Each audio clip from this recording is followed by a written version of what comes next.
Welcome, listeners. Welcome to Kyle and Cody's Called CinemaCast. I'm Kyle. And I'm Cody. Look at that. We're almost professional at this. Not quite. I'm looking at the words Break Torso Hill on top of my screen right now. You don't have to tell them that. That's You've never told them about my jokes until the last 3 episodes. Okay, but what I'm saying is if you're going to make a joke, at least make it for the whole audience to be able to see. If it's just a joke between me and you, like, sure, it's like, it's kind of funny, but like, Break Torso Hill, like, let's be honest, you could have done some, I guess a little bit more crude humor in hindsight, but like, I was thinking about going with Buttfuck Hill, but I didn't want to put Blow Your Back Out Hill. Yeah, no, I didn't. I thought that would be I just thought that would be slightly unwork appropriate. Do we really call this work? Nah, I mean, it takes me a few hours. Every 2 days out of a month, I come on here and make fun of, I don't know. Yeah, and then I do a few things.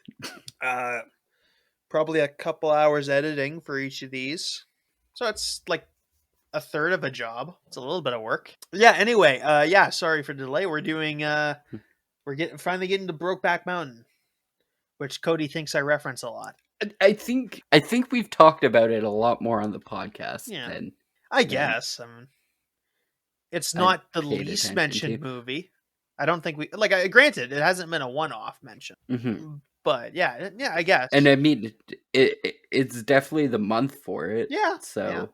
And Kyle wanted to do the Village People movie, and I'm like, I don't think I could fully sit through that. It was all right. I don't know anything about the Village People though. Yeah. Me and Curtis did it last week. It was all right. Yeah. I do actually mention in the edit of that episode that I'm like, oh geez, I'm glad I didn't hate this. I would have had to tell Cody that I ate shit on this one. I mean, yeah, you. I would have had to go over over to the place and just be like, oh yeah, so you were right. Yeah, I should have done something else with my time, but no, it wasn't that bad. Let's both be honest here. It's not the first time in the podcast, and it probably won't be the last time. Yeah, I mean, it's not like I at least had an okay time with it. But yeah, this is oddly enough a movie I've had to take notes on twice, so that's an interesting caveat. The Village People movie or Brokeback Mountain? Okay. Yeah, I did a class in university on Hollywood and the American frontier, imperialism, or something like that. And one of the movies we examined was this one, so that was a good class. Would we really call this the American frontier? Yeah, I mean, technically, it's all filmed in Alberta, but still. I mean, also, it's like the downfall of this is like the real big turning point within farming and ranching, if I'm not mistaken. Yeah, I guess. I mean, to be fair, a lot of westerns are just guys who take care of farm animals and just end up having to deal with the thing. So it's not. This is why I don't watch a whole bunch of westerns. I mean, they usually get attacked by somebody. Okay, what are they getting attacked by there? Either Kyle? First Nations people or bandits or banditos. Yeah. And so, granted, I see your point, but still, there's sometimes some action. How accurate is that action to modern day? Depends on the movie. There's a wide variance. Yeah, there's a pretty wide variance of how realistic the violence gets. So, I wasn't talking about the violence. I was talking about the cultural appropriation of Indigenous and Mexican people that they've used. Oh yeah, to sell, sure. American propaganda films. I mean, still a bit of variance, but yeah, I see your point. Not a great amount. No. Western is honestly one of the movie classifications that I hate the most. Yeah, it's probably Oh, got the most. genre. That's the fucking Yeah, word I'm genre. looking for. Classifications, like why? It's probably got a bit more racism per capita. True. I need well, like even this movie is the like one poison for another, right? So Although I think this kind of flips the genre on its head a bit. Like, I think it does a good job of like being a West. Yeah, the threat being like something a little different and something a lot. This is actually a fairly. There's probably pretty fairly realistic threats in this movie, even if they don't so much appear on screen too much. mhm. But yeah, I think this does pretty. I'm gonna end this with like a pretty favorable review in regards to it as a western. So So I was looking at Kate Mara Rooney's filmography because she's an actress that played in here very briefly, but she went on to do like Zoom. We've talked about Zoom on the podcast. yep, She's went on to do quite a fair few of movies that we've talked about on the yeah, podcast. The 2015 Fantastic Four movie. yeah, She played Sue Storm, which I don't know if that's actually like a point in her favor, but I mean, uh, I mean, I remember that. Like, what I'll say about that movie is like my problems with it are like mostly in like the last act. Like the climax of the film is just garbage, and that's the point where I really found the thing unsalvageable. well, I mean, it's an origin story movie, and I don't think it was even really. And like I'm not saying it would have been great if not for the climax, but it's definitely it's unsalvageable because of the climax. Oh wow, okay. So Ang Lee, the guy who directed Brokeback Mountain, also directed The Hulk, Crouching Tiger, Hidden Dragon, and The Life of Pi. He's got a diverse Like, filmography. okay. Like those are four. Yeah, definitely. These are four movies that have nothing to do with each other, straight up. Yeah. Like that is a man I can respect a man who avoids being typecast. Hmm. Like that is like a difficult thing to do. Like just to be able to like do four completely different movies. I don't know. Some of them, like a few of these, share the genre action, but like, oh, he only does 50% action movies. That's fine. And he's been in Oscars like several times. So I mean, like, Life of Pi is honestly regarded really high up there as some of the. Well, I mean, one of the most cinematography. Like, I've never seen it. it's a Yeah, pretty film, is what I'm really trying to say. yeah, that was. Yeah, I never saw it. I think it was.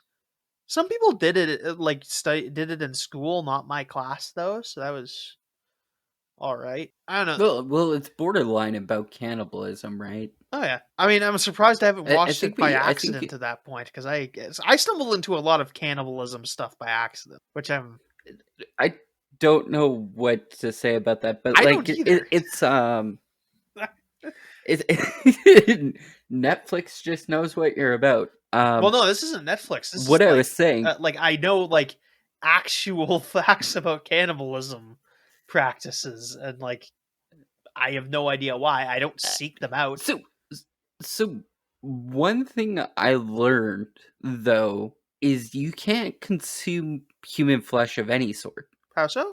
So, in certain parts of the states, it's actually even illegal to consume your own human flesh. Oh, oh, okay. I thought you meant something slightly different. So, so what somebody actually did, and I can't remember if this was a YouTube video. I'm pretty sure I watched a while back. Ago, somebody had taken out a little piece of their muscle, and because it was illegal in the states, they weren't allowed to eat it. Instead, they cooked it. Yeah, That's not unheard of, weird but not gonna go into side this. note, but anyways, what I was trying to get at is Life of Pi. I do believe is like a metaphor of for cannibalism on a boat after it's been shipwrecked, and I don't know if it's ever actually stated. I think the tiger is an allusion to cannibalism or monsters of some sort. then that kind of alludes to cannibalism. I could be wrong. Once again, I've never read the book. I'm just gonna look up the Oscars. I didn't mind the Hulk. The Hulk's all right. The 2003. Yeah, I don't have any animosity toward it. It's not good, granted, but Yeah, but like it's well, it's a predecessor to all the Marvel films, correct? no, that's the Incredible Hulk from '08.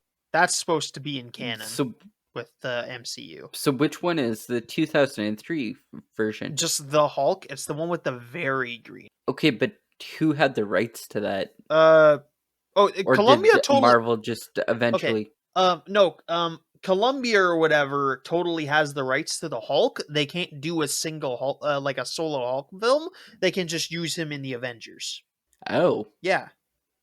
huh. I didn't know that. Yeah, no, that's why they haven't made like a solo Hulk. Yeah, so this won Best Director at the Oscars. It won Best Adapted Screenplay. It's based off a short story by Annie Proulx, spelt with an X, Proulx. And it won one more, I think. And it won Best Original Score. It was also nominated Best Cinematography. It got a Best Actor nod for Heath. It got a Best Director. It got a Best Picture nomination, and Jake Gyllenhaal got a Best Supporting Actor nomination. Mm-hmm. Yeah, also Best Supporting I was gonna Actress. say So. I was really surprised to see David Harbour in this. Which one? Which character does he play? David plays the husband of the chatty lady that what's his Oh, face oh ends up yeah. dancing with. Toward the He end of went the on movie. to. I've been watching like so much Stranger Things. I watched all three seasons of Stranger Things in the last and he's weirdly married to Lily Allen. Okay. I need to see that eventually. I haven't gotten around to it. It seems like something I'd I enjoy. was like season 1, season 2 were super good, and then season 3 kind of had like a slow roll approach to like the whole overall arc to the series, and that kind of threw me off for the first little bit, but they definitely pull it back by the end of it. So Is it done? what I'm saying is if you get no, it's not. I do believe there's a fourth season coming out. What I'm saying is if you start watching it and you get towards the end of to the beginning of season 3, just watch it through. It's definitely worth the extra like 4 episodes. So yeah, this is it stars Jake Gyllenhaal and Jake Gyllenhaal opposite of Heath Ledger, the late Heath Ledger, getting a supporting act, getting a Best Actor nod. He's famously the guy who played the Joker and got a posthumous Oscar for that. So yeah, this is a pretty famous film from 2005. This is also the thing that we'd mentioned this in our Crash review. This is the thing that Crash unseated for Best Picture, and a lot of people think should have won. It should have, because this is like an entirely way better movie. Jake Gyllenhaal and Heath Ledger play a pair of the synopsis says cowboys, but they end up no, I suppose they're cowboys, but they're working for hire, and they meet up doing they do a summer job together, and start a several decade long affair. So it's Mm-hmm. it's described on They're sheep herders. they're shepherds. Sheep herders. Shepherd is the word for that. Not according to the Wikipedia page that I have No, open right in front a of me. shepherd is by definition a sheep herder. Though they do cattle stuff later in the movie, so I'll let them be called cowboys. It's not terribly a ton of it on screen, but and they wear cowboy hats and whatnot. So, but yeah, it's described as a neo-western romantic drama.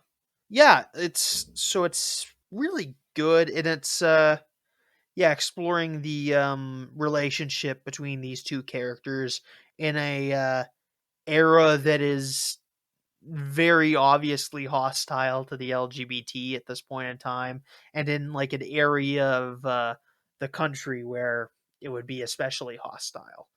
Um, Hmm. so it explores all that. And it goes on for a good 20 years between the years of 1963 and 1983.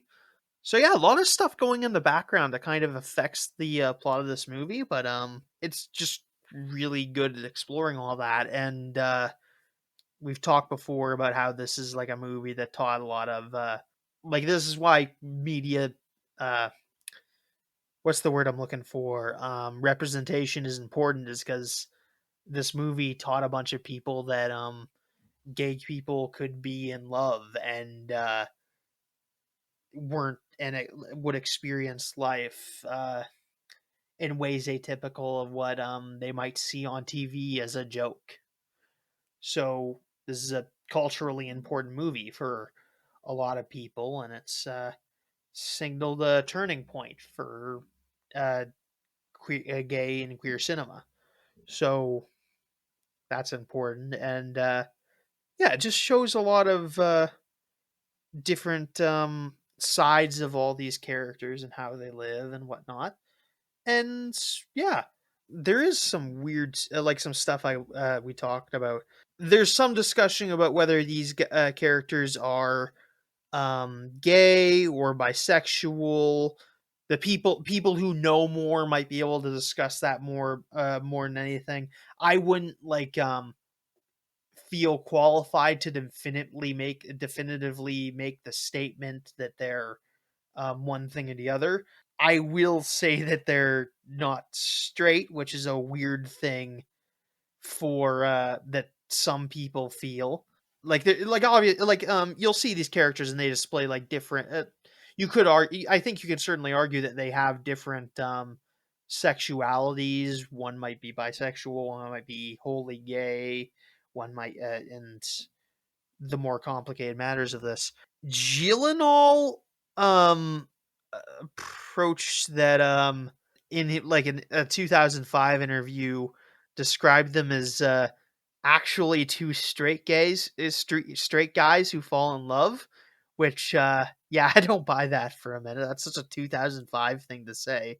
I think that's just a so weird a way to put this, and like yeah, these guys both get married, but like lots of people who are gay who would identify as like who would identify as gay have been married and have like had children with women and whatnot, and they would still be considered gay. And it's just like such so many things in this movie are like very common to that experience. It would be weird to call them just straight people who to just call them straight. It's a weird interpretation of this.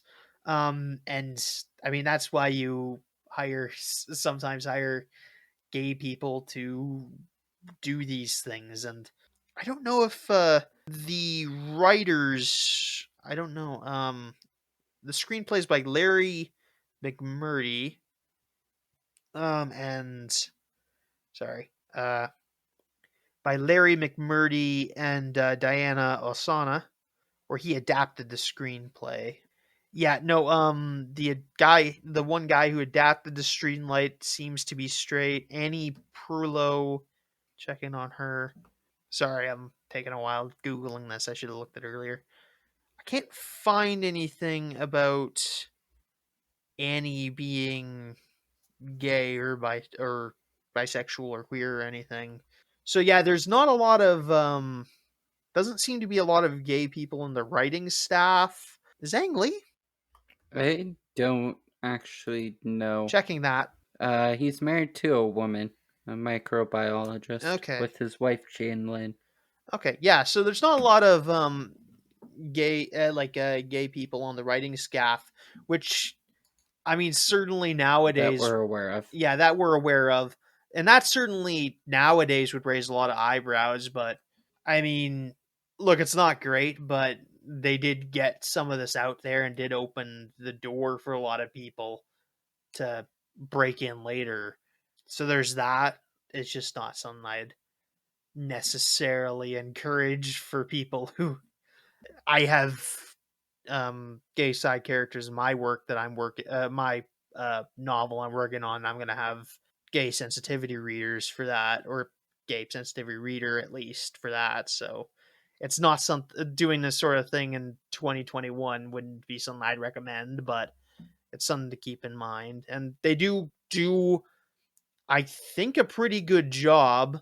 It's just something to keep in mind is if you're working on if you want to do stuff like this today. It certainly doesn't play to stereotypes at all, which is very good. But yeah, I think that and I think Annie Prolu has to some extent understood what the issue with that is. So there's that. Yeah, and yeah, no, it's just one of those things. We'll move on. Profit was good. $14 million budget, 178 million at the box office. So that's a very good success. It's kind of surprising that Ang Lee's career kind of slowed down after this. Obviously, some typical controversies with like anytime you try to have a gay character in a thing, people need to do a whole thing. 7.7 IMDb, 87 on Rotten Tomatoes, and 87 on Metacritic. So that's very popular. Very few complaints. Movie opens in 1963. Our main character, Ennis, is being dropped off near some sort of trailer office. And Jake Gyllenhaal drives up in his truck that he owns. They get called into this office by a guy who's going to be their employer for the summer, hires them to basically take some sheep up into the mountains and so they can graze during the summer. This is a thing cattle people do. They'll take things into separate pastures away from their yard in order to graze during the summer. Normally, not a ton of work, but if you're hauling it into the mountains, especially with sheep, you got to make sure herds stay separate and that predators don't get them, which is a concern for both in this area, apparently. So Jake Gyllenhaal is going to be sleeping out in the mountain, like high up in the mountains with no fire, and then come down to the lower in the mountains to meet up with Ennis, who's going to be essentially a midway point between Jake Gyllenhaal's character Jack Twist and then the outside world, as there's like a little supply caravan that'll bring stuff up to them. So there's that. Jake has done this once before, and Ennis is doing this to make some money so he can get married in November. It being May, probably June-ish, maybe. I don't know. They might haul them up there a little sooner. And they're taking them up on the title location of the film, Brokeback Mountain. Shot mainly in Canada. Yep, shot in Alberta. So the Rocky Mountains. Yep, most likely. Unless there's some other mountains in Alberta I don't know about. Duck Mountain? Maybe. I don't. Yeah, like I said, I don't know shit about geography. Ennis is a bit more shy and he's quiet and whatnot. Jack's very confident. And yeah, they're going to go up in the mountains to spend 4 months alone together. How romantic. Oh, imagine that. Like, just. I wonder if there are like tours you can get where you can get like stay out reenact the weekend for Brokeback Mountain with your partner. Pay me $500 a week to a day to watch my sheep. I don't necessarily think that's the case, but I mean, there's probably a good tourist attraction based around like staying in the mountains of Alberta. Yeah, so they're going to be very isolated. They're not going to see anyone other than the Hispanic farmers, the Hispanic herders down the road, down the trail. And that's all they're going to see for 4 months. So yeah, they head up in the mountain. And that is, we're not going to summarize the whole thing because this movie does have lots in it. It's very novelish. And by that I mean like grade school novels where like 2/3 of the books is just them doing stuff. That doesn't necessarily Yeah, advance the have you plot. ever read Harry Potter? No, actually, I've watched all Okay. the movies. To be fair, but Yeah, that doesn't count. yeah, fair enough. But I mean, it kind of has a very Yeah. similar presence. It just kind of starts time Yep. jumping. Oh yeah. Little House on the Prairie does stuff like that. Kid, Lots of stuff you read in grade schools. so you're telling me you read Little House on the Prairie in grade school, but you Yeah. did not read Harry Potter? Yeah. How are we even doing a podcast together?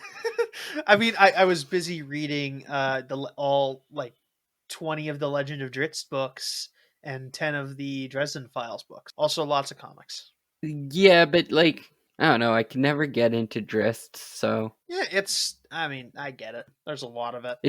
it sounded like a lot of back reading, and then on top of that, like that's all tied into like Forgotten Realms stuff, I don't know. if I'm not It's mistaken. it's one part of Forgotten Realms. I don't know how The much. Dragonlance series. Yeah, I don't know how much of else of Forgotten Realms would help. That's the only Forgotten Realms stuff I've read, and I think it's pretty much the only reason it's popular for the most part. Someone's gonna get mad at me for saying that, It but is because you read it? no, because Am I getting that no, correctly? because Oh, okay. Drizzt is like the popular fixture of that. Um, but it's all right. Some of the books are pretty good. I did try reading one like a year, like probably 6 months ago, and I finished one. Not the most recent one, but it was where I had left off. It was, I forget what it was called. It was the last of the Neverwinter ones. And I didn't mind it. It was just kind of like I didn't really have like a ton of love for it because it's I started talking shit about the Forgotten Realms, but then I remembered they did Baldur's Gate, and I played a lot of Baldur's Gate as a kid. yeah, it was fun while I read it. I just don't have any desire to continue with it at all. But yeah, anyway, a few key events I've written down. Ennis gets knocked around by a bear. Well, he gets knocked off his horse by it getting spooked by a bear, and he loses a bunch of food. So they have to hunt a deer in order to get through the week, essentially. Which it brings them to the conclusion that Ennis can actually shoot a gun, which Jack is pretty bad at, which has led to sheep getting killed by or sheep getting threatened by wolves and whatnot. So they discover that Ennis is a better shot than Jack. He nails a deer, and he points out that, well, I had to start doing it because I got tired of you missing everything. We get a little bit of information on their backstory. Yeah, Did I ever have this conversation on the podcast before, the difference between a hill and a mountain? maybe, I don't know. I don't remember it. Okay, so a friend of mine, she lives out in BC. She sends me a picture of her Facebook, and she's like, "Oh, look at this mountain I climbed today." And I was like, "Dude, if you can see a city like right below it, is it still technically counted as a mountain, or did you just climb a very big hill?" And there is no written definition between that. It's honestly like become one of my biggest pet peeves, and because you have the word break torso hill written in front of my screen this whole You're time, getting I'm triggered. like, I am very triggered, because like, so a plateau is a mountain that comes to like Yeah. a flat surface on top. So I think like the I think basically a lot of the mountains that were previously classified as mountains should be reclassified to hills, because they don't meet the requirements of the altitude to be a mountain. They're just really tall hills. And this I honestly, I think I spent like 45 minutes Googling this, and I don't think the hill that she climbed was a mountain. So, I mean, all the props to her for being, active and climbing a really tall hill, but calling it a mountain is. Yeah, so we get a little bit of backstory on them. Ennis, or no, Jack mentions to Ennis that he's done a bit of rodeo, asks Ennis if he's done some rodeo.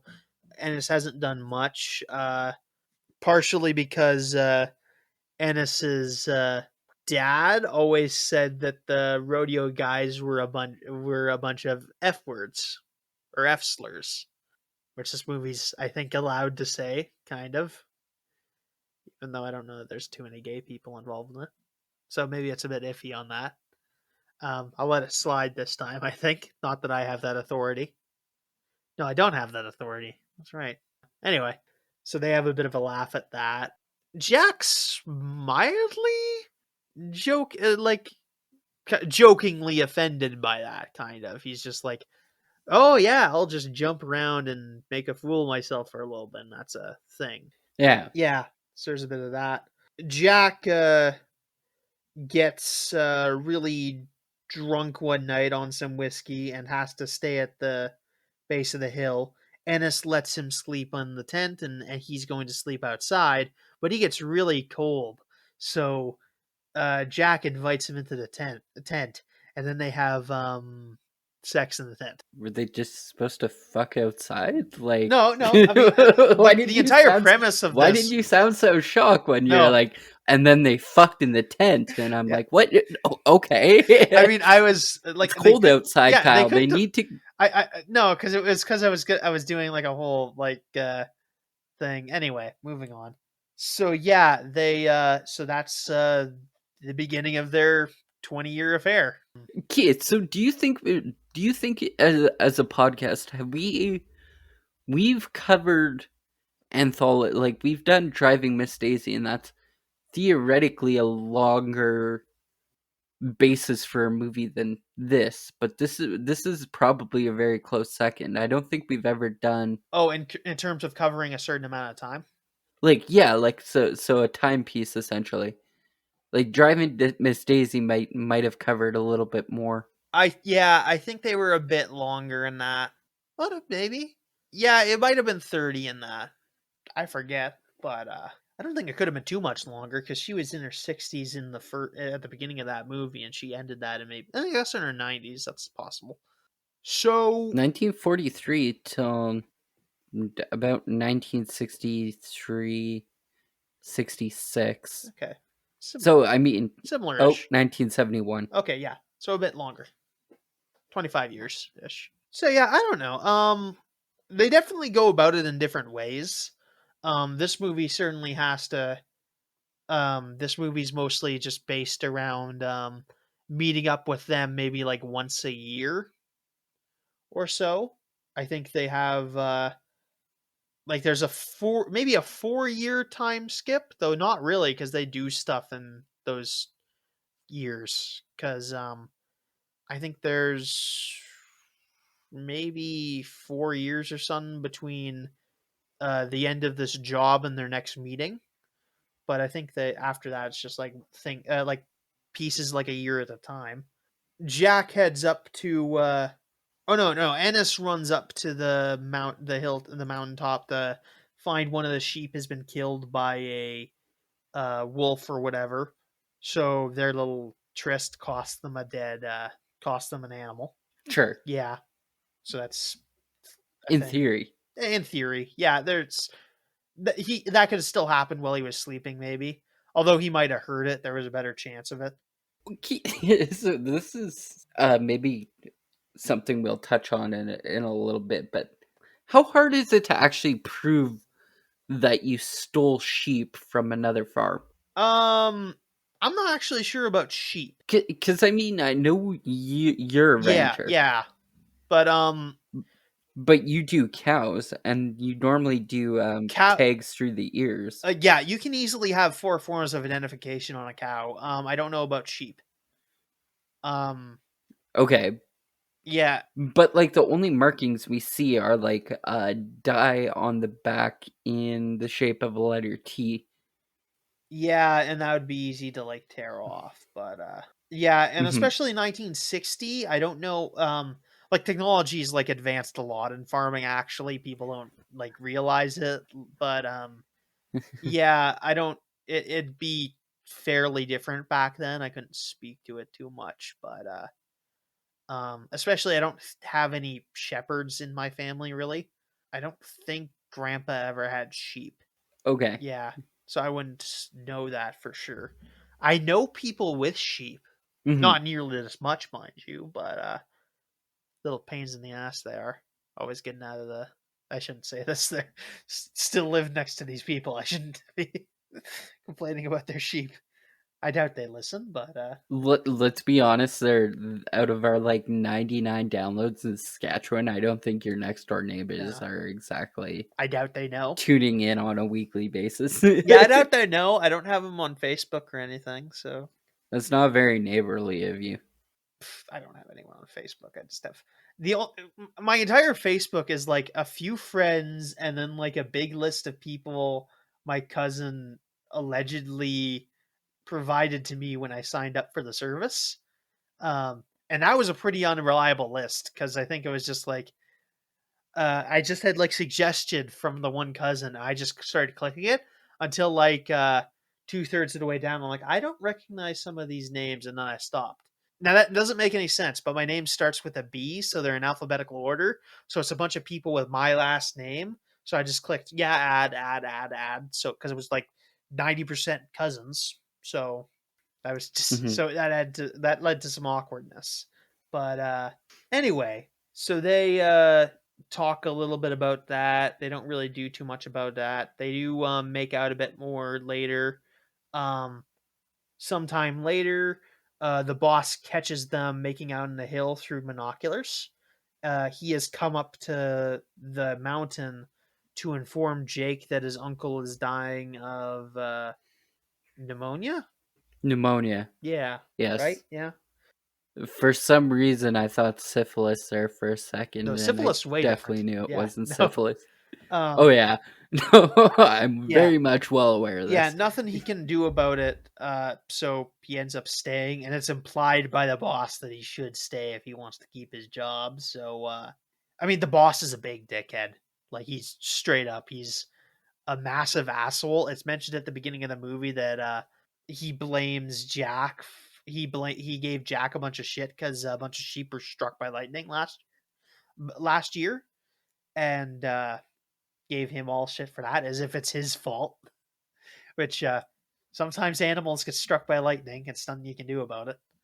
Yeah. Yeah, especially Well, this is what I was gonna bring up earlier when I was talking about the sheep in general. This guy goes in and he goes, "Well, you guys lost a sheep, but and then gained a few."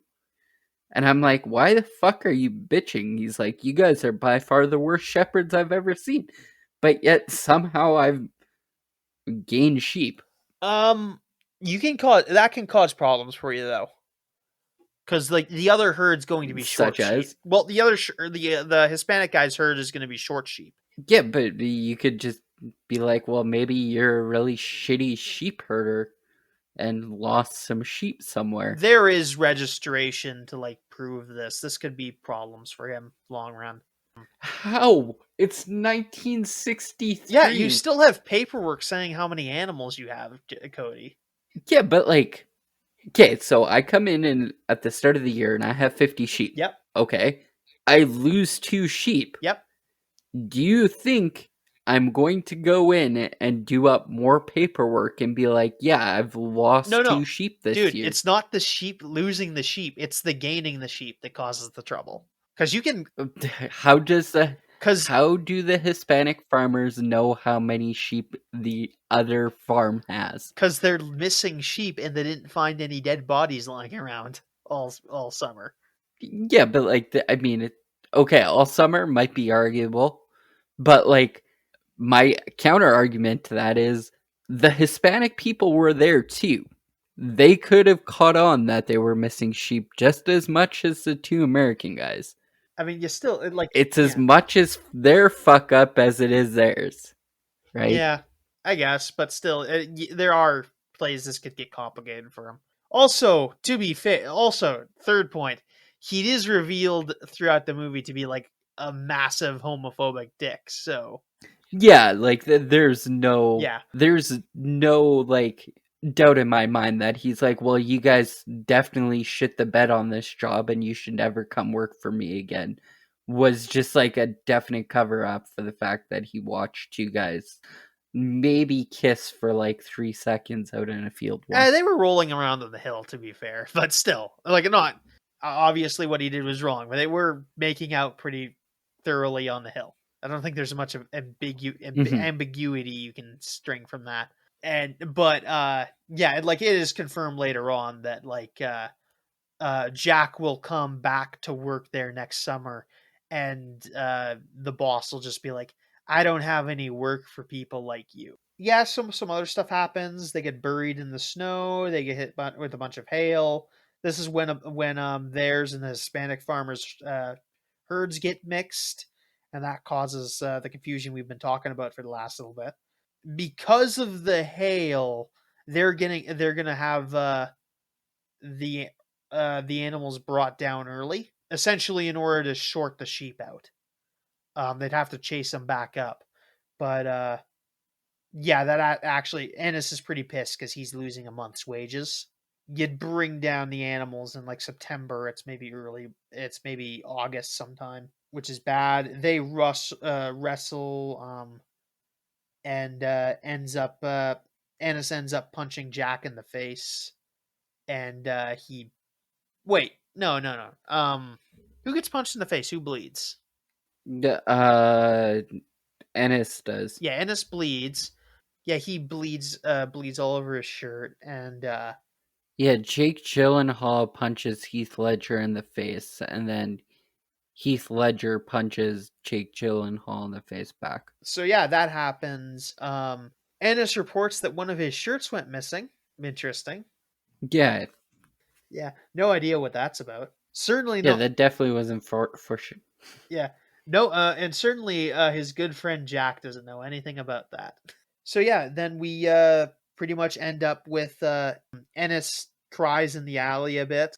He's kind of angry. I think part of it's because he cheated on his fiance because he is engaged to be married, which hell of a move, dude. Ditching your fiance for 4 months, like beyond everything else. But I mean, this is like 95% of the movie, though. true, yeah, Like, it's a lot longer than 4 months by the end of it. true. Like, Like collectively, but after this, he only leaves for like a couple days at a time, once or twice a year, I think.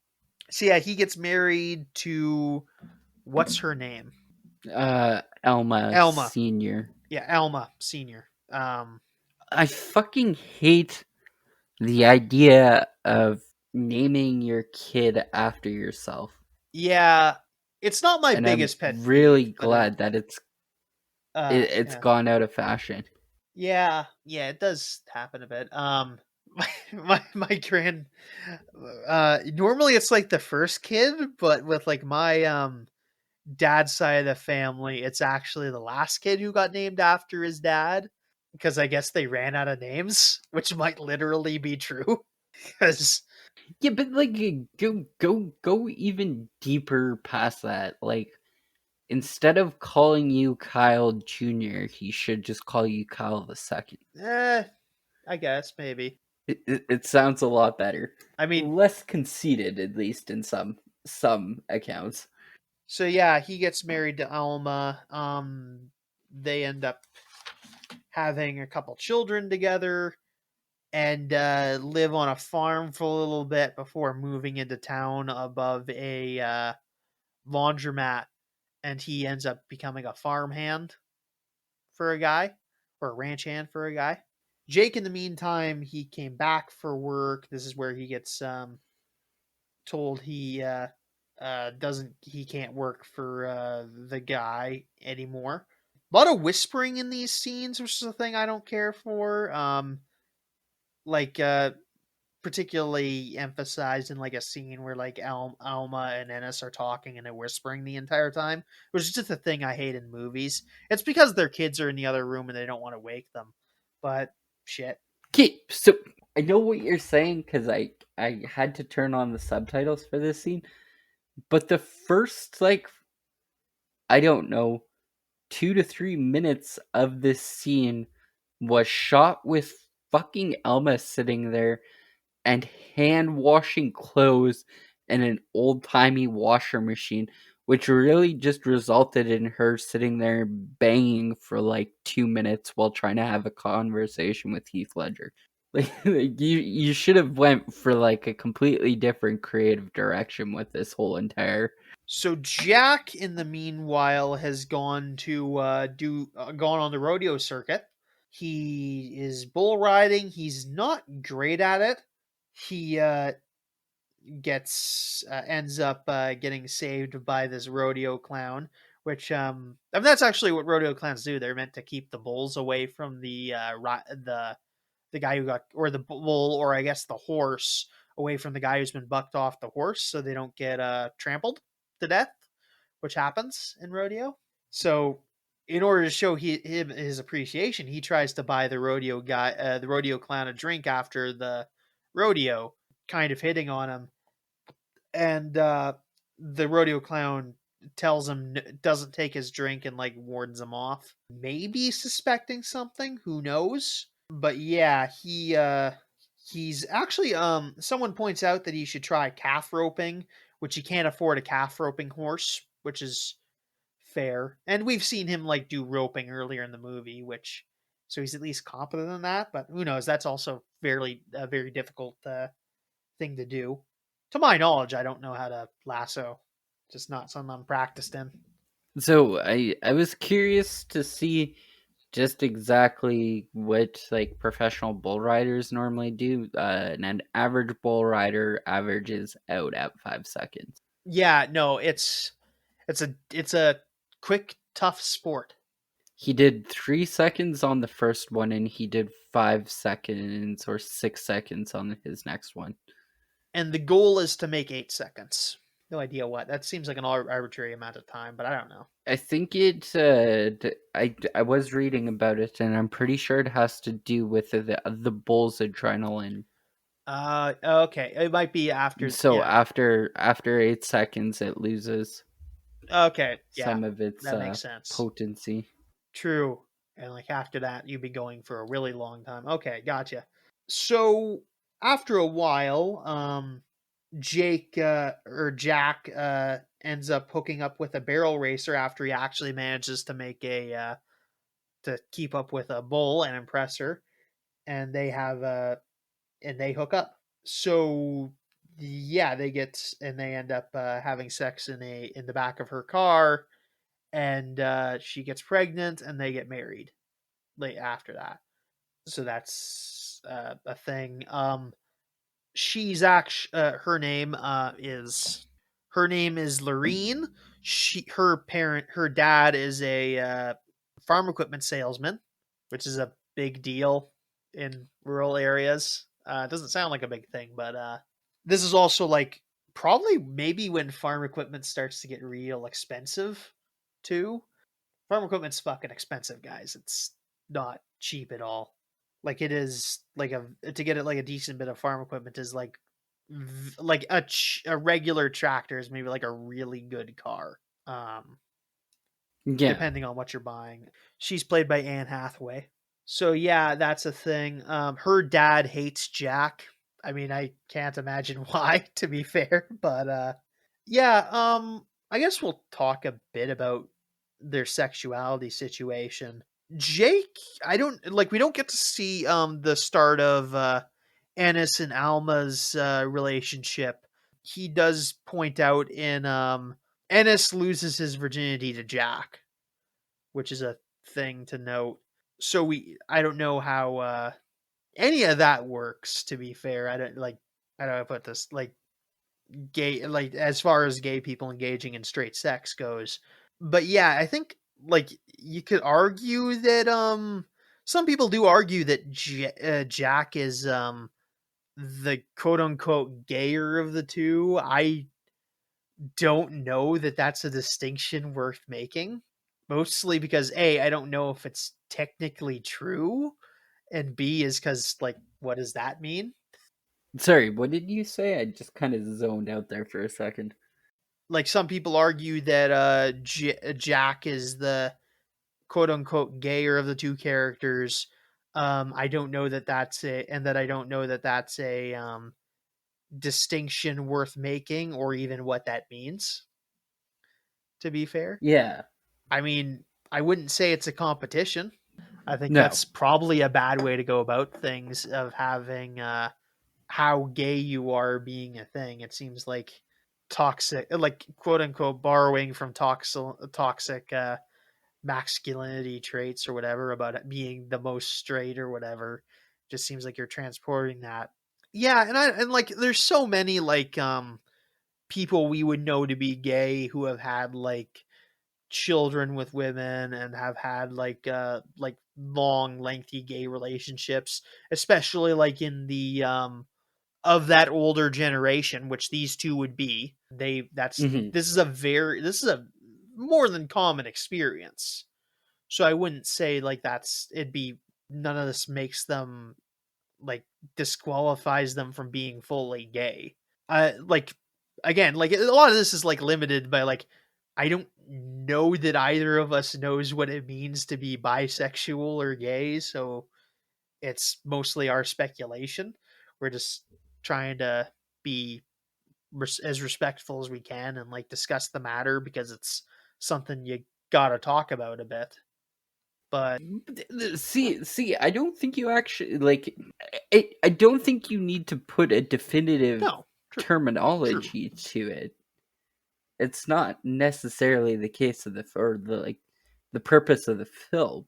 absolutely, I would agree. And I mean, you can read into it as much as you want, but like, it's a very common occurrence in the early 1960s to have closeted gay men who marry females, and especially in the States, because like homosexuality was tied so heavily to the church early on.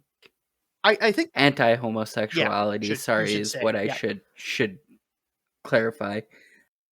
I think the important things to note are like them, their actions. No, like honestly, okay. First big problem. These are fictional characters. They cannot. These are fictional characters. They cannot really speak for themselves. We're mostly just inferring what they are based on the evidence we're presented. Second thing, I don't think any of these things, if experienced by a real person, would disqualify them from identifying as gay, and or whatever they wanted to, Hmm. or bisexual or queer. And thirdly, I and this is more of my personal thing, is just like, I like labels end up causing a lot of trouble and I don't like them. So I wouldn't, and obviously like not saying that as like a dismissive of their experience. I'm saying that as like, they are what they say they are, and like trying to like nail them down to like what we believe them to be is kind of feels a bit gross and colonialist, if that makes sense. It definitely takes away from the bigger Oh picture yeah, of what this film was meant to be. So, true. Yeah, no, like a lot. How much of this are we have? Why like how much of this are we having this conversation because other people have had the conversation and we're feeling to talk about it? mhm. I think that's a fair point to be had, and like we had it because it was brought up, and but yeah, no, I think we've said our piece on that. Anyway, it's at this point in the movie Jack sends Ennis a letter after a while because they've been busy, and Jack volunteers to go up there. Jack goes up there to where he's living, which is Wyoming. Yeah. Did I guess that right? I'm not Yeah, sure. one's in Wyoming and the other Yeah, Jackson, Texas. yeah. Jack ends up in Texas because of the rodeo circuit. Uh-huh. I think Jack's also from Wyoming too, so just where they ended up. Jack also ends up with a mustache after a while. I don't know if he has it Yeah, I quite didn't yet. really care for that. Yeah, it's very 70s. It's it's very late 60s, 70s stash. Yeah. It's what some might call a porn stash. True, true. Yeah. So yeah, Jack sends him a letter. He's just like, "Hey, you want to meet up or whatever?" And then Ennis just takes another postcard and just puts "You bet" in big letters on the back and sends it back, which is just adorable. I'll say that's the most adorable gay cowboy thing I think you could possibly do, and that's what really sells this movie as authentic to me. Like that's just such a okay, yeah, that's of course what these people would do in real life to me. That's just makes too much sense because these are I don't know, these yeah, it's just a weirdly obviously I know rural people a lot and that just strikes me as something very authentic that someone from that sort of background would say. Yes, they're American, I'm Canadian, Hmm. but I think there's enough similarities that I get it. So yeah, Ennis is waiting very patiently and is very excited for Jack to come. When he eventually arrives, he runs straight out there and they end up kissing under his stairs. And Elma sees them. And this causes a permanent strain on their marriage.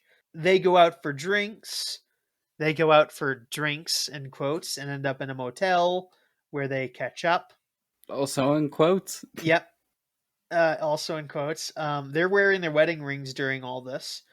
They go back. Ennis goes back to the house, leaving Jack in the vehicle to go get his fishing gear, and they're going to go fishing for a couple days.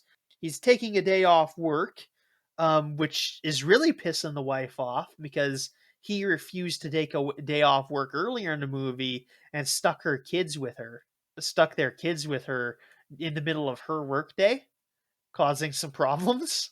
So, I mean, Ennis is a bit of an asshole, to be fair. This is, Yeah, there's a lot to unpack with that character. yeah, there's something to be said about, like, okay, yeah, they don't get to do this often and they don't get to see each other. But yeah, he's a pretty well a dick to his wife in this. Hmm. So, yeah, this basically permanently damages their relationship. Yeah, they go fishing while Alma cries a lot because she's is becoming painfully aware of her that he doesn't love her the way he loves him. Like he is just showing a level of passion with Jack that she clearly does not get from him. Which, yeah, uh, fair. I can understand her being upset, especially if we're going through the narrative that like he's gay and she's like and like he's not fully capable of having that same relationship with her. Yeah. Not making a damning statement about the character there either. It's just like a fact of a matter of like intimate love and all that complicated business. Anyway, they go out to I don't know if it's the foothills of Brokeback Mountain, but it's they go out to like a river. They do some skinny dipping, and they have a lot of privacy out here, so they can do whatever they want.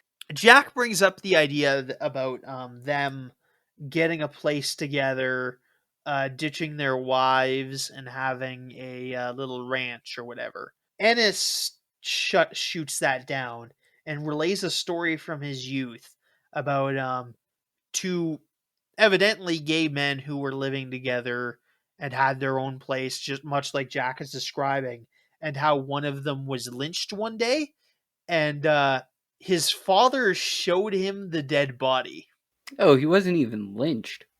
No, lynch is what this described is described as lynching. Unless what do you think? That's definitely not lynching. No, lynching. Like lynching is where you hang somebody in a tree. This No, is no, like a whole. no, that's not a necessary component. You can just murder the person. Yeah, but like this is more of like a draw and quartering than it is Yeah, but you can draw like and quarter lynching. some. Like lynching is not a specific way of murdering somebody.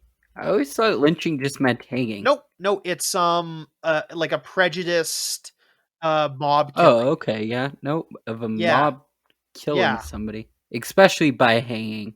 Yeah, I think that's just the colloquial more common. But I've definitely heard of lynchings that didn't involve hangings.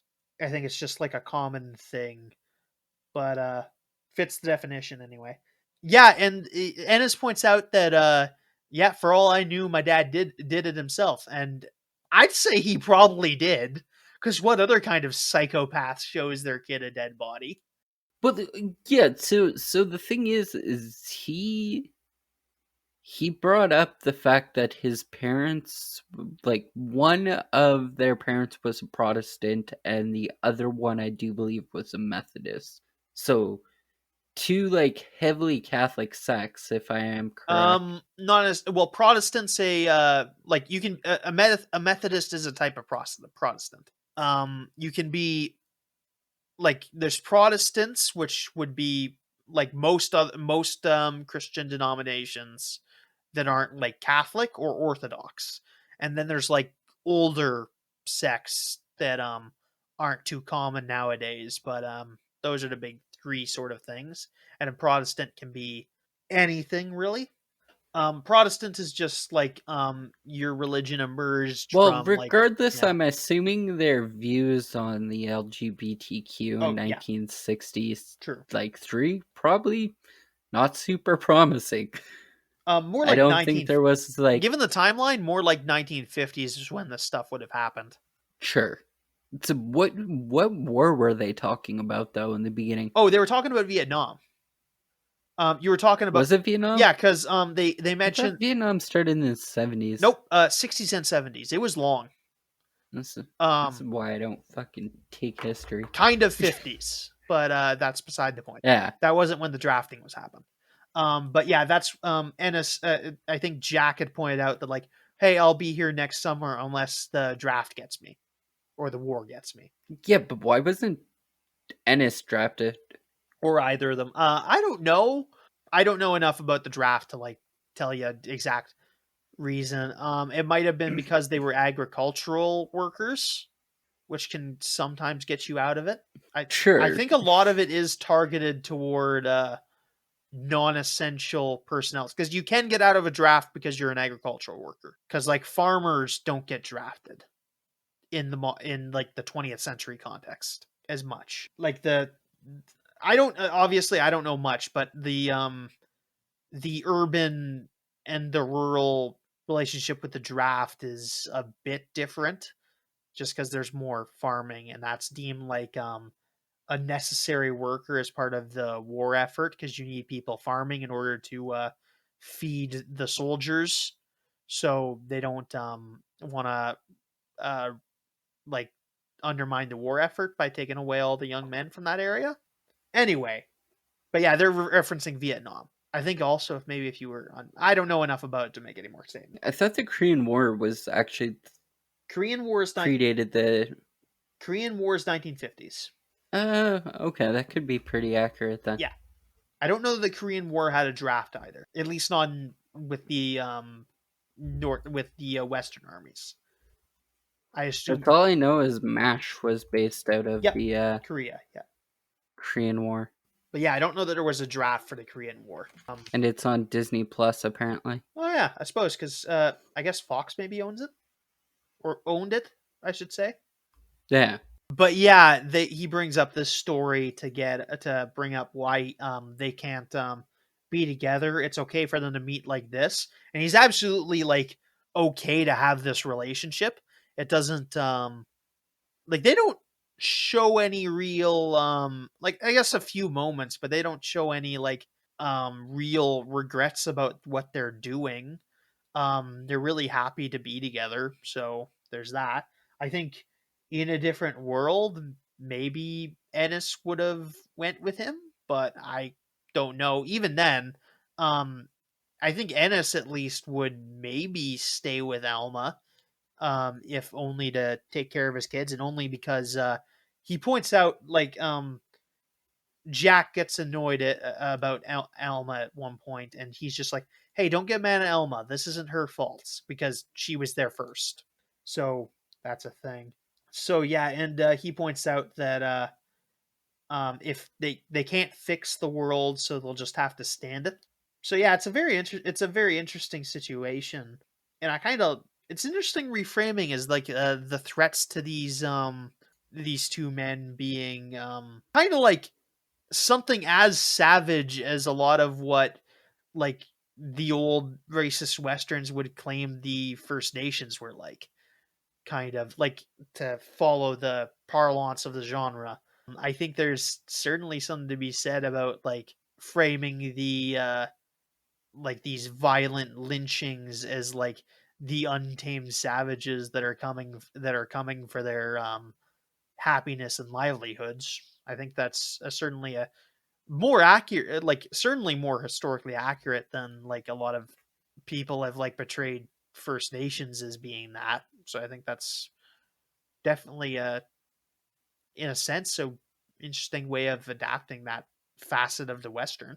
Okay, I'm gonna just need a roadmap there to try and understand your logic here. Okay, so I guess I'll explain this because I haven't really talked about westerns too much. All right, so what I mean by the western. Okay, so a lot of what gonna say is like stuff run over in a book of an old professor of mine, Mark Cronland and Anderson. Um, I find a bunch. I can take a bunch of this from his book, "Cowboy Imperialism in Hollywood Film," which is about like the nature of like westerns and whatnot, and how like they reflect like fictional and real ideals of like being on the old west. Um, a lot of and the big driving force of a lot of westerns is um this mythical idea laid out by what's the guy's name? Something Turner, and it's called Turner. The Turner thesis is basically what it is. It was a historical paper in the late 1800s. It is like like as a historian hogwash, but it's something that was very popular as part of like American propaganda machine, also Canadian propaganda machine. That's an entirely accurate statement, if not directly true. It's essentially lays out this arc of taking the and okay, I'm going to say a lot of things that aren't like politically correct, but it is just like a nature of the language I'm using about this really bad interpretation of how the old west works. It's essentially the arc of taking these oversensitive, over intellectual European people, putting them into a quote unquote untamed wilderness, and then them learning from the wilderness to like strip away the excess over civilization to become a more proper, higher form of identity and state of being of the colonial frontiersmen, which is assumed by Turner to be the peak of civilization and to bring about a large part of cultural good. Okay, like that is all largely nonsense, pretty well every word of it. But it's something that is reflected in Western cinema, and it's just how you. It's a way of interpreting the cinema, and this both like exemplifies a lot of things in the Western character arc, which I've described here, and also subverts it. And the untamed will, like the only thing this is really missing in that is the part where the frontiersmen, in this case Ennis and Jack, get stronger because of the experience, which I don't know is necessarily true, because they don't overcome the frontier in this, and the frontier in this case is the untamed, unchecked savagery of homophobia, which is shown in this film to be a very lethal thing, which can very be seen something that's held in the hands of a lot of people that are around them, but isn't always violent. And that is something that was portrayed in the idea of these Western antagonists in a lot of Western movies. I'm not saying that's right at all, but in this context, it kind of works. And what else? And that's what I was getting at. Sure, but by insinuating and continuing to insinuate that Brokeback Mountain is a Western takes away from a lot of the other imagery that they've already exemplified throughout the film, and just saying, well, okay, this is a Western, so, you know, A plus B must equal C, so this is A and this is B, so this has to equal C isn't necessarily the correct answer.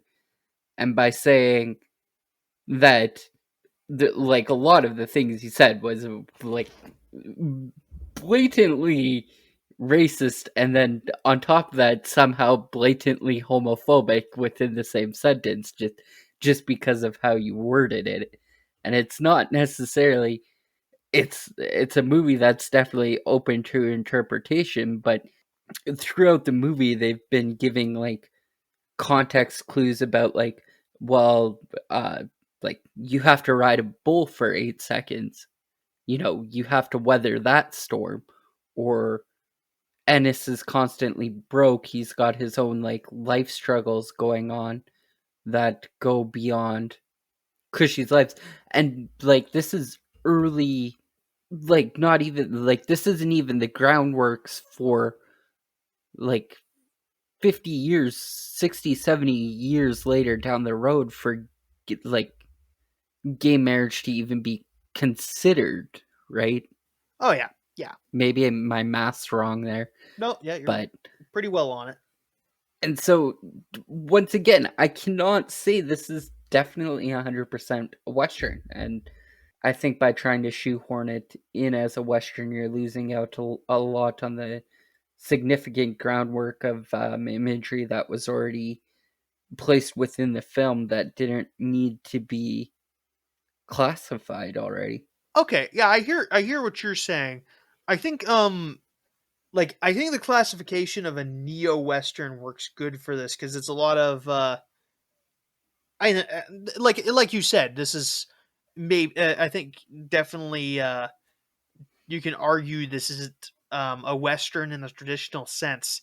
There's not really gunfighting, but or anything like that. I mean, is Little House on the Prairie a western? I would say yes by my definition.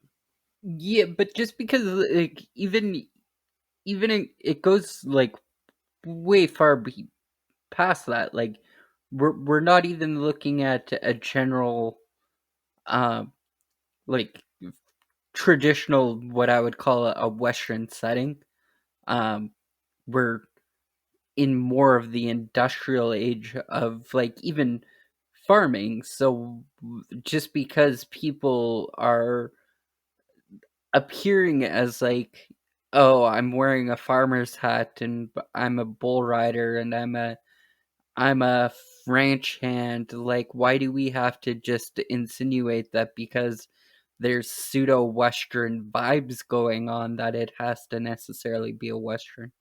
Oh, fair enough. Yeah, I think that's a perfectly fair point. And like that, I think part of this comes down to like our different ways of viewing the movie. I'm like, um, viewing it on a backdrop of like Western cinema because that's how I have like looked at it. But like, I think it's totally valid to not do that. Hmm. No, yeah, I think I totally see your point.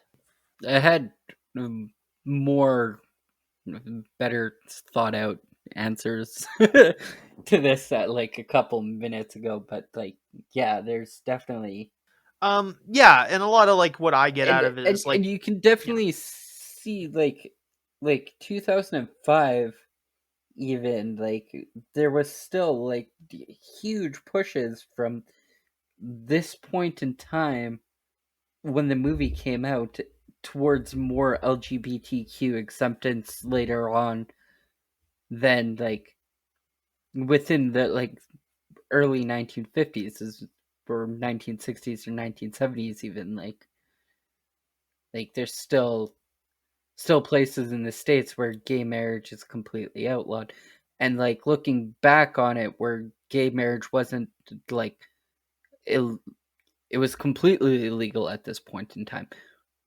Oh, even like Like not being only was it illegal, like people were losing their lives over it. doing and like the act of homosexuality was also like illegal in a lot of like I think most places even. um, Like you could go to jail for having a gay sexual interaction in a lot mhm, of these places. But yeah, no, like I totally get your point, and like even like I said, like this movie doesn't technically fit the western arc that western frontiersman arc that I laid out for you, cuz like they don't, like I said, like I even said, they don't get stronger because of this. This movie isn't really about them coming to accept their feelings from each other. Like I feel like they accept no, that. um they don't get stronger. They don't conquer the frontier of homophobia as I've sort of laid out in this interpretation in the movie. Like they're very much mhm. at the mercy of it. He's at the mercy of this threat at the beginning of the movie as he is at the end. Like in my opinion, like Ennis is gets some Oh redemption yeah, in my eyes, like as a father towards the end of the movie by being like, well, I guess the world will just, or that my boss will just have to find another cowboy because he's been yeah. like his life has kind of been so pushed back because of his work, but like And that's pretty well the only sign of character growth we get from Ennis. um, is that he's willing to like sure, take a day off of work for his family, which he hasn't really done earlier in the movie. But we never saw him like not do things for his daughter. That was more toward his wife. So you could even argue that it's not as big a sign. Like we never saw him like not make days off so he could go see his daughter's stuff. He was just neglecting his hmm wife, which isn't better. But because he did, well, I think yeah, it has to do more so with him just neglecting that whole yeah, other part of him, right? yeah, because it's Um, debatably based on like him performing something that he doesn't really feel in his bones, possibly. But yeah, no, I like. Does he move forward at all? As a character by the end of this? Who's to say? Is it a? I don't know. You can definitively say yes. Um, no, no, definitely. this is definitely like you definitely get an emotional reaction from this, but it's not like in regards to character growth or anything. Hmm. Anyway, I think we move on. We've talked about just that for 15 minutes. Um, so yeah, he's we've had steadily increasing arguments with Alma during this part of the movie. He eventually they end up getting into one big argument when she gets him when she they stop having sex halfway through, which he does and whatnot. But and that eventually just like cuts to them getting a divorce.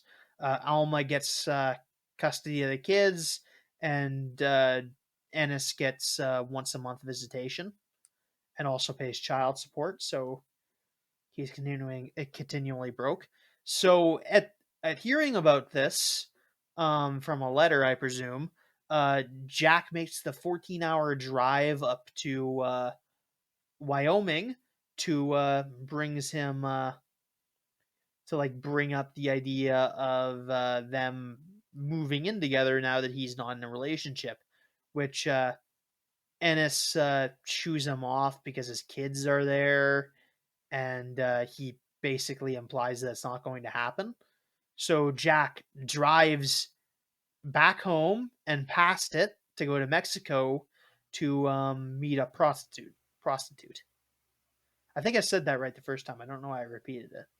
Oh yeah, it's this point. It's at this point Jack gets the mustache. I have it written down here. Yeah. So yeah. So yeah, he's they don't break up, I don't think. I don't know how long they wait to see each other after this, but this is a pretty rough moment in their relationship to be sure. Jack is having Thanksgiving with his in-laws. What's her name? Lorene. Lorene, right? Is her name? The Uh, wife? yes. Lorene has tells brings up that she should turn off the that they should turn off the television so that their son can concentrate on eating supper. So Jack agrees and turns off the TV. And Jack's fucking father in law gets up and wanders over to the TV and turns it back on and says, "Hey, boys need to be watching football." Jack gets back up, turns the TV off again. The father in law gets back up again to turn on TV. And Jack fucking yells, like, lays into him and gets him to sit the fuck down. And, like, this is his fucking house and that he's the man in the house and he'll do what he says as a guest of the house. And then he ends up cooking the turkey, which the father-in-law had been trying to cook, establishing his dominance. Cut. Yes. Carve the turkey. That's the word for it. So that's a scene. I've had a couple of little, like, tiny scenes that are really... I like the scene where fucking Ennis just straight up lays out two bikers. Yeah, that's a little after this, isn't it? This was way before this. Oh, yeah. I don't think we touched on. I think we've touched a lot on, like, a lot of the finer points of the movie and, like, less about the kind of minor parts of the film. You gotta do it to some extent. But yeah. Yeah, no, he gets... Oh, no, that happens right after this. Because Elma and blah blah blah blah. Ennis comes over for Thanksgiving at Alma's with her new husband, I think, right? And they have a thing, and Alma confesses to Ennis that she knows about his relationship with Jack. Even points out that like they didn't even do any fishing while they were out there, which just seems like a waste. Like, yeah, you'd think you'd take a break after a while and just, like, I don't know, catch some fish.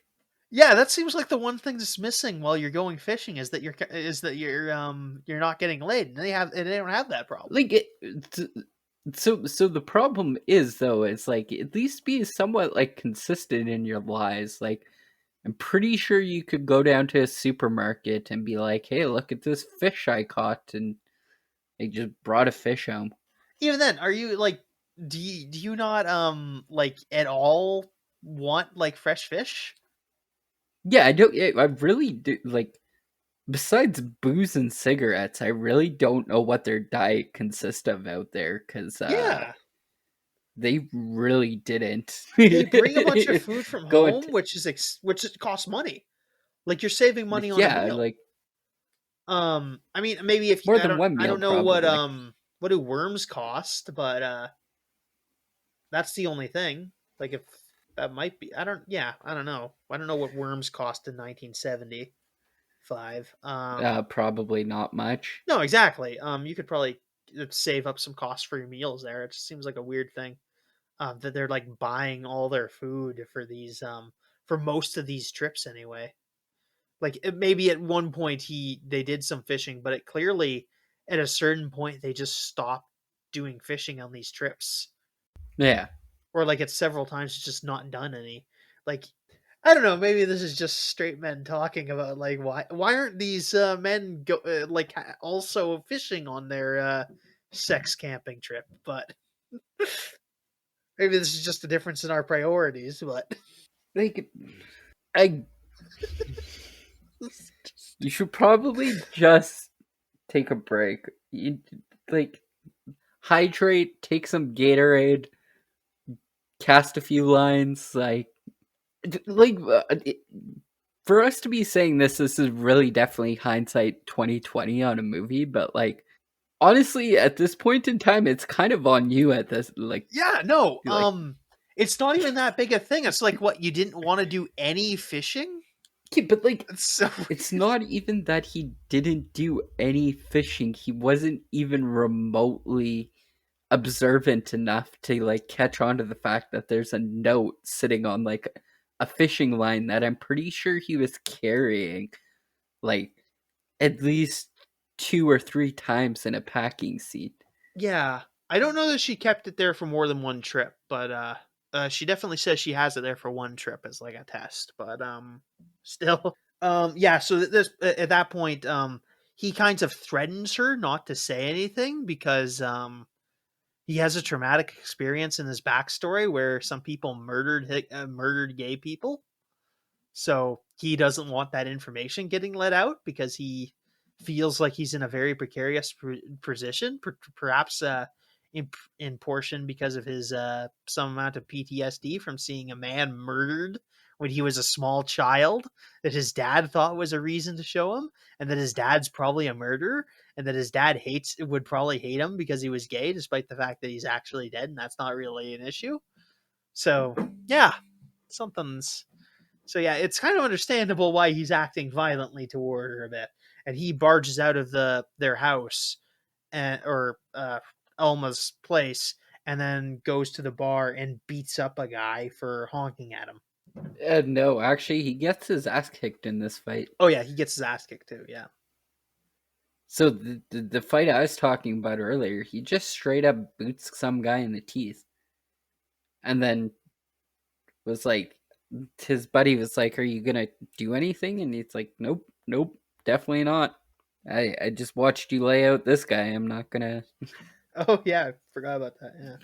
Yeah. Ennis eventually starts seeing this woman briefly, who gets him to dance. He's really not all that into it. I think it's clear that he's in a different part of his life from when he met Alma. He just doesn't seem like interested in her at long term. He sticks around, perhaps to keep appearances, but she'll eventually dump him later in the movie after he just doesn't like attend to her at all. Which, I mean, fair, whatever. At this point, Jack has a conversation with a man who's a friend of his wife, or who's husbands to a friend of his wife, and they talk about going out to a cabin, presumably to have weekends together, like him and Ennis do. Alma Jr. asks if she can stay with him. That's not terribly important. During another one of their fishing trips, they have a big this is one of their bigger conversations. Ennis says that he has to delay their next fishing trip by 3 months. Jack confesses to cheating on Ennis at points, and we get to the fine. And he points out that he does that because he doesn't. He has a hard time just not getting anything for like months at a time, which I get to like. This is not like the ideal relationship by any stretch of the imagination. I'd say these two love each other, but yeah, they're just not in a position where they can like act upon that in like a perfectly healthy way. So Mhm. yeah, just like a shitty situation. But at this point, at this point, this is a fairly famous point in the movie where Jack says he wishes he could quit Ennis because they just have not had a great. It's like it's basically what I've said. It's not a great stable relationship, so it's they're just staying together because they love each other. But yeah, they kind of break up at this point. The waitress is also broken up with Ennis because they he won't show her any affection for reasons we know. And then a couple months later, Ennis gets a postcard saying that Jack has died.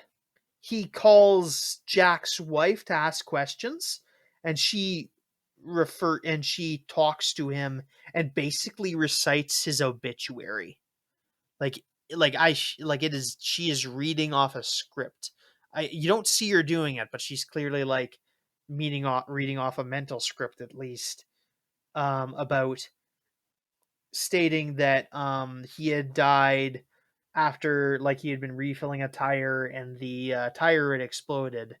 But we see clips of this explanation being intercut with clips of Jack being lynched.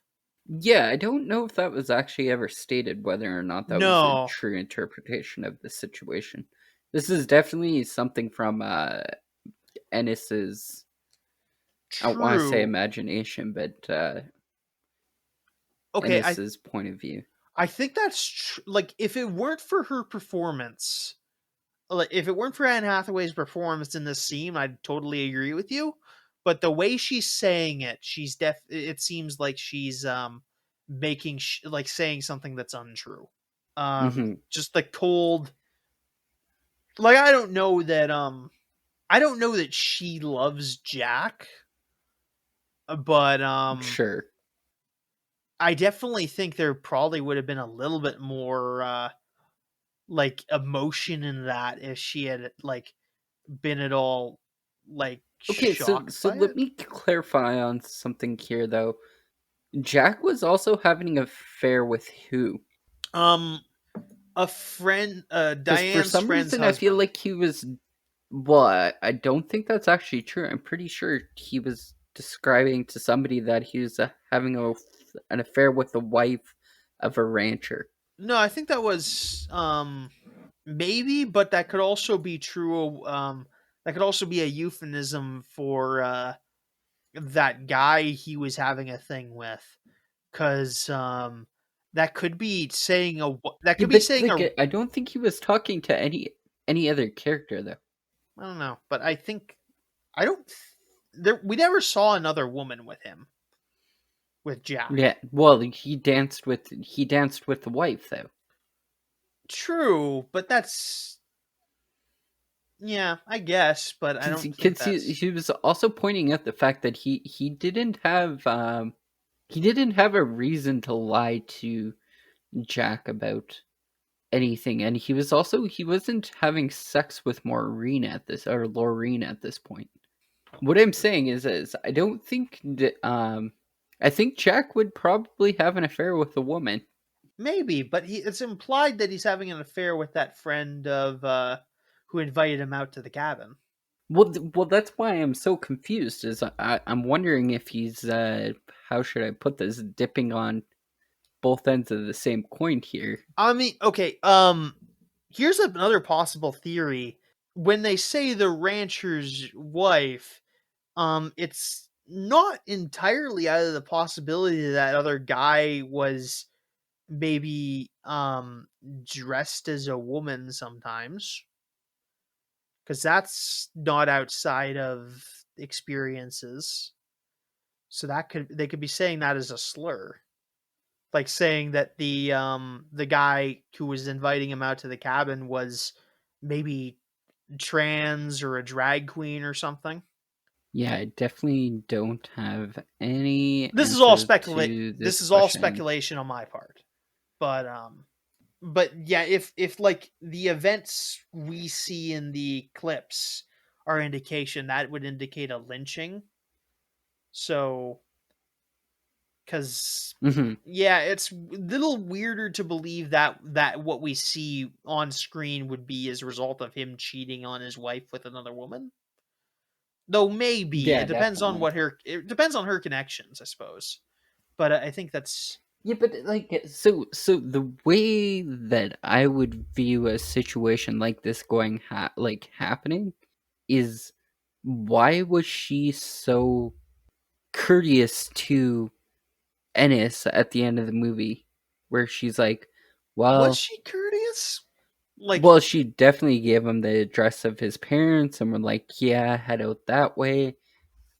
Like, why would she even do that if she knew he was the whole reason that he was having an affair Okay. with her. I don't know that maybe, but it does like maybe she's just trying to keep up appearances and she can't think of a reason not to tell him because there's a sort of like courtesy to that. So and she seems to give that information and she doesn't tell him where to be fair, she doesn't tell him where his Jack's parents are. Jax just asks, "Hey, are they still up at that place by wherever?" And she says yes. Okay, maybe. Yeah.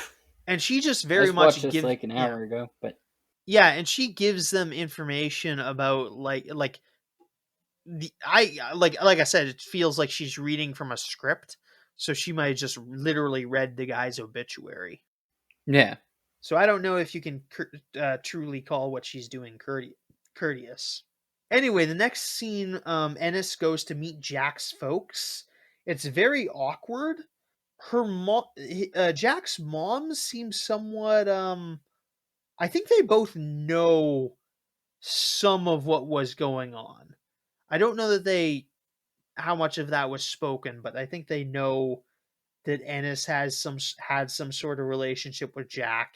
They had mentioned that Jack had mentioned that he was hoping Ennis would come out to go farm with him and like turn Jack's family farm around. And then he started talking about this other guy doing that. The mother seems kind of accepting of Jack's way of life, which isn't uncommon. Like we hear horror stories about the parents of LGBT kids, but some of them are accepting of their children's way of life and honest and like sometimes the parents' love can be like an overriding factor of whether like their pre-existing prejudices. Um the dad, I can't tell if he's like homophobic or not cuz a lot of these old farmers talk like that, and I honestly can't tell if he's just being an old farmer or if he's being homophobic.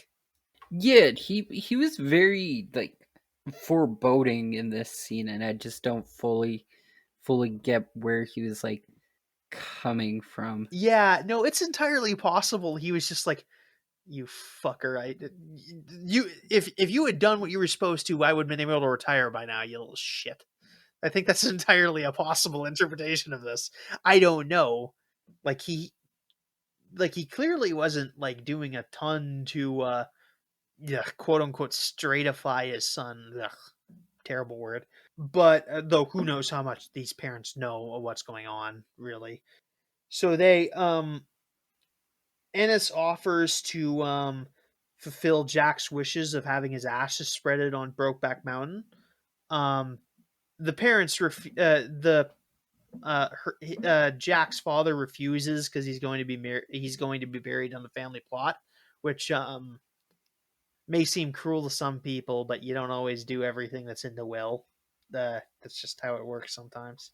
Ennis goes into Jack's room, has a very somber moment, and discovers his old shirt with the blood still on the sleeve in Jack's room, which he retrieves along with one of Jack's shirts and takes home with him, which Jack's parents allow, and that's that scene.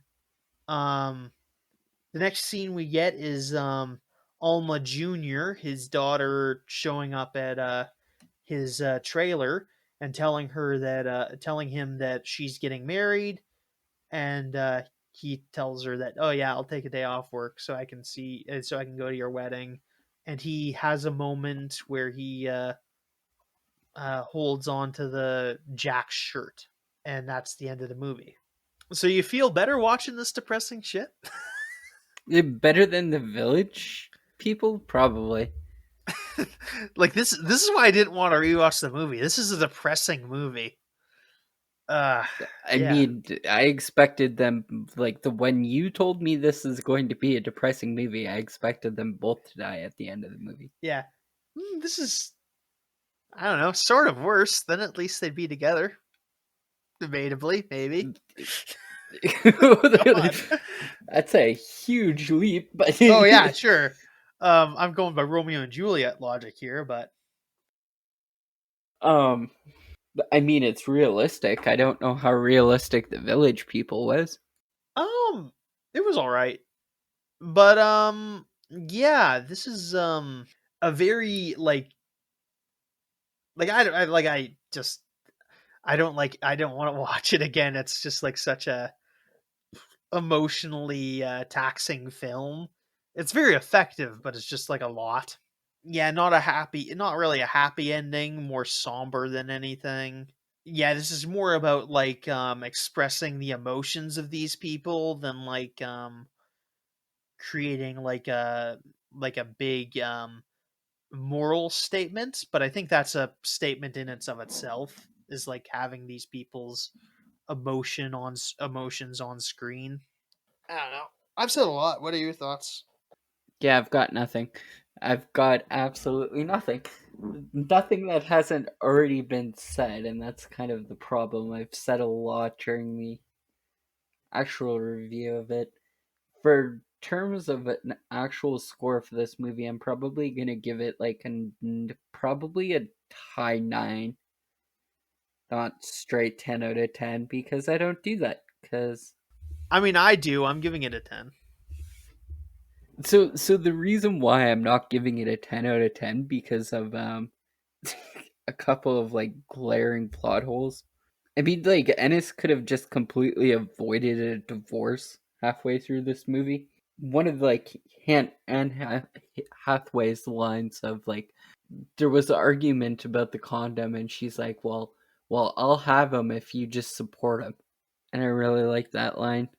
But I mean, like I looked up money, how much money he's paying, and he's paying like 2 grand a month in child support. Yeah, it can be a lot. It is a lot. Yeah, yeah. I suppose you maybe know a bit better than me, wouldn't you?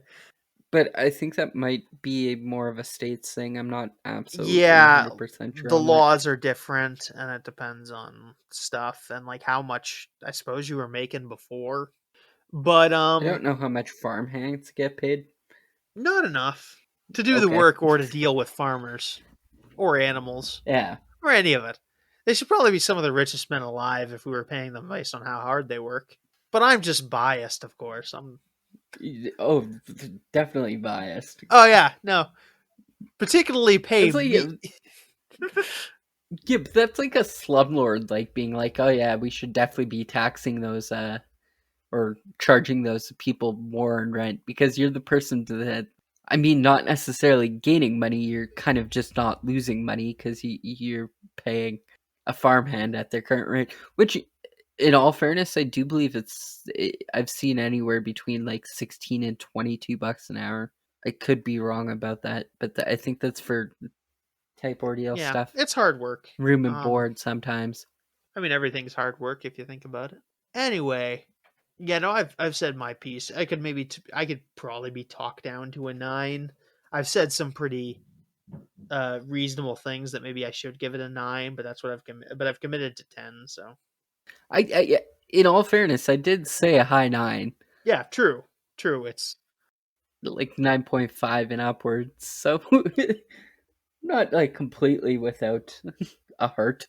yeah, I think that's pretty well. That's that week. We've talked about a lot. Well, next month's episodes are we're starting the month with our it's going to be a late Canada Day special, um, based on one of the Oh first fuck.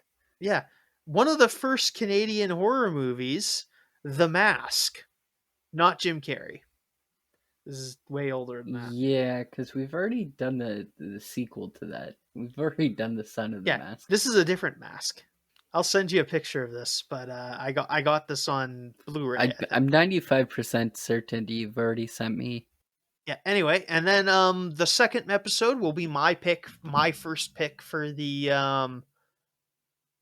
sub theme of the season, or maybe something slightly, or I might do something slightly different with that. But it'll be an entry into the sub theme, and that'll be the July. So keep an eye out for that. See you guys next week. Yep. See you guys Goodbye. next week. Good night. Bye.